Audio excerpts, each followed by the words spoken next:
This is the 164th Taiku in the Babylonian Talmud, and it's found in Tractate Bava, page 83a. A Taiku is an unanswered, unresolved question in the Talmud, in the Babylonian Talmud, and there's a book that has all of them put into one book, put together by Rabbi Aharon Yehoshua Pessin, and this is, according to that book, this is the 164th one, and it appears again in Tractate Batra, page 83a. Boy Rav Yirmiyah, Rabbi Yirmiyah raises a dilemma. If the owner of the field sold to someone 3 branches that grew from one tree, and its trunk was covered with earth, so that the branches appeared to be 3 separate trees, what is the halacha? Are they considered 3 trees, which would mean that their owner acquires the ground between them? This is interesting. If the owner of the field sold someone 3 branches that grew from one tree, and its trunk was covered with the earth, so the branches appear to be 3 separate trees, are they considered 3 trees, which would mean that their owner requires the ground between them? Okay. Amar le Rav Gaviha mi Bei Kasil Darabashi Tashma Datan Hamavrich Shlosh Gafanim ויקראהן נירין רבי אלעזר ורבי צדוק אומר אם יש ביניהם מ4 עמוס ועד 8 מצטרפים ואם לאו אין מצטרפים.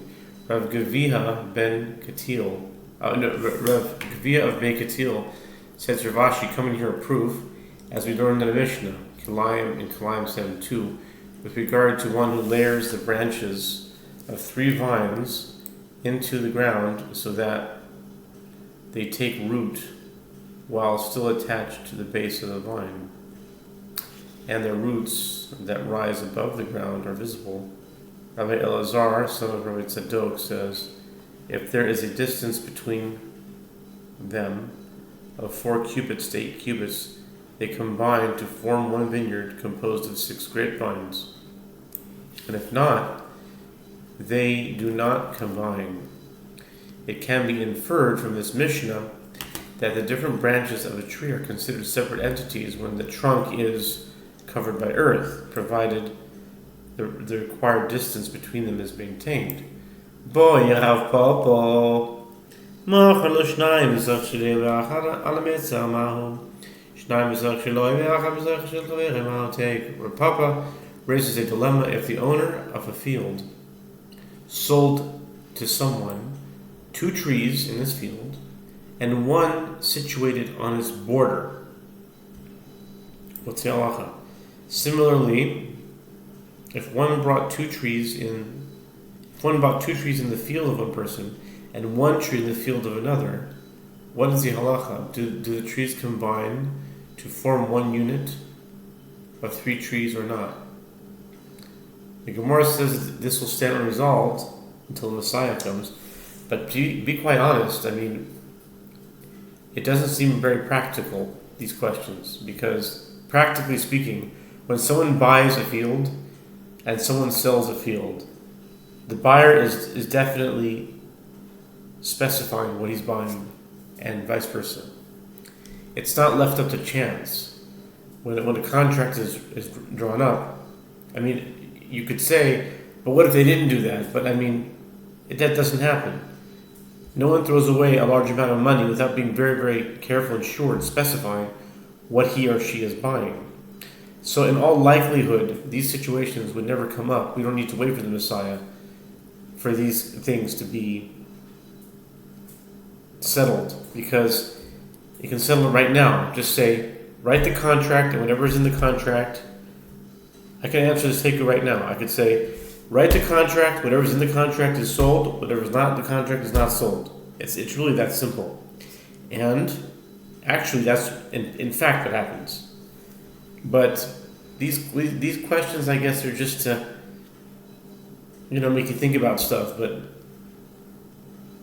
But I really do also. I often question whether the whole idea of waiting for the Messiah to get the answers to this.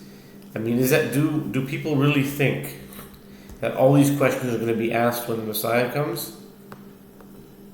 I wonder about that. I don't know if they will be.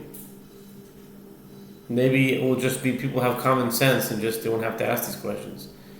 Like I just said, practically speaking, I think everyone would agree that these questions are really a moot point, are really null and void, because again, when a buyer buys something, they make a contract. The seller and the buyer makes a contract, and today especially, I mean all the time, but like you bring lawyers, and it's not like it's not left up to chance. Like, oh, maybe there's a field, there's a tree that was covered by dirt. If a person has a question, I'm going to say, what's under that tree? Is it covered by dirt? Is it 3 trees? Is it 3 branches? What is it?